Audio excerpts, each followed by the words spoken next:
بسم اللہ الرحمن الرحیم اللہم صل علی محمد وآل محمد۔ ایس ایم ٹی وی کی آڈیو سٹوری داستان ظہور کی پہلی قسط کے ساتھ میں ہوں سید اظہر حسین سبزواری۔ اقوام عالم ایک منجی عالم بشریت کے انتظار میں ہیں۔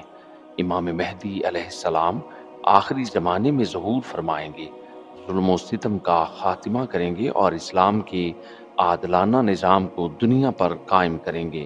ان کے ظہور کے بعد دنیا حقیقی امن و سکون کا گہوارہ بن جائے گی۔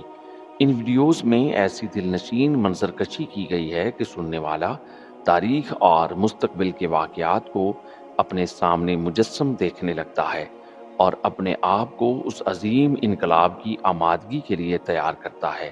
یہ آڈیو سٹوری انہی واقعات اور امیدوں کی جھلک ہے جو ایک مومن کے دل میں ظہور کی تڑپ اور دعا کو مزید بڑھا دیتی ہے۔ آج 25 ذوالحج ہے۔ فضاؤں میں ایک عجیب سی کیفیت ہے۔ زمین اپنی سانسیں روک کر کسی بڑے واقعے کی منتظر ہے۔ کائنات کے امام صاحب العصر والزمان کوہ زیتوا کے دامن میں کھڑے ہیں۔ ظہور میں اب صرف 15 دن باقی رہ گئے ہیں۔ ان کے شانوں پر وہی عبا ہے جو رسول اکرم صلی اللہ علیہ وآلہ وسلم کے شانوں کی زینت رہی ہے، اور ان کے سر پر وہی امامہ ہے جو نبی مکرم کا امامہ تھا۔ گویا زمانہ پھر سے اس عظیم حقیقت کو دیکھ رہا ہے کہ رسالت کی خوشبو اور ولایت کا نور ایک ہی وجود میں جمع ہو گئے ہیں۔ امام کے اطراف میں 10 خاص اصحاب موجود ہیں، وہ اصحاب جو سب سے پہلے خدمت امام میں حاضر ہوئے ہیں۔ ابھی 313 کا قافلہ مکہ نہیں پہنچا، وہ کچھ دن کے بعد آئے گا، مگر یہ 10 خوش نصیب سب سے پہلے اپنے امام کی بارگاہ میں کھڑے ہیں۔ امام خاموش ہیں، لبوں پہ دعا ہے، دل میں انتظار کہ کب پروردگار عالم انہیں ظہور کی اجازت دے گا۔ اسی لمحے امام اپنے ایک قریبی عزیز کو آگے بلاتے ہیں۔ یہ وہ جوان ہیں جن کا دل عشق ولایت سے معمور ہے۔ ان کا نام سید محمد ہے۔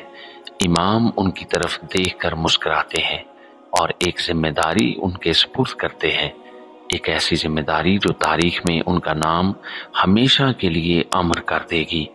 امام فرماتے ہیں، اے میرے بھائی کے بیٹے، جاؤ اہل مکہ کو میرا پیغام پہنچاؤ، کہو کہ میں خاندان رسالت کا فرد ہوں، کہو کہ میں تمہیں خدا کے دین کی نصرت کی طرف بلاتا ہوں۔ سید محمد کا دل خوشی سے لبریز ہو گیا ہے۔ یہ لمحہ ان کے لیے اعزاز ہے کہ امام نے انہیں اپنا نمائندہ چنا ہے۔ وہ جھک کر رخصت لیتے ہیں اور مسجد الاحرام کی جانب روانہ ہو جاتے ہیں۔ ان کے قدموں میں عزم ہے، چہرے پر نور اور دل میں سرشاری ہے کہ وہ آج اپنے امام کا پیغام لے کر جا رہے ہیں۔ مگر ادھر کوہ زیتوا پر دلوں میں ایک ہلکی سی تشویش ہے، نہ جانے اہل مکہ ان کے ساتھ کیا سلوک کریں گے۔ وقت گزرتا ہے، انتظار بڑھتا ہے، اور گزرتے لمحات کے ساتھ اضطراب میں بھی اضافہ ہوتا ہے۔ چند گھڑیاں بعد ایک شخص گھبراہٹ کے عالم میں امام کے پاس آتا ہے۔ اس کی آنکھوں میں خوف ہے، لب کانپ رہے ہیں۔ وہ خبر دیتا ہے کہ سید محمد مسجد الاحرام میں پہنچے، انہوں نے اہل مکہ کو آپ کا پیغام سنایا، مگر جواب میں لوگوں نے ان پر حملہ کر دیا اور انہیں خانہ کعبہ کے پاس شہید کر ڈالا۔ یہ کیسی دل خراش خبر ہے۔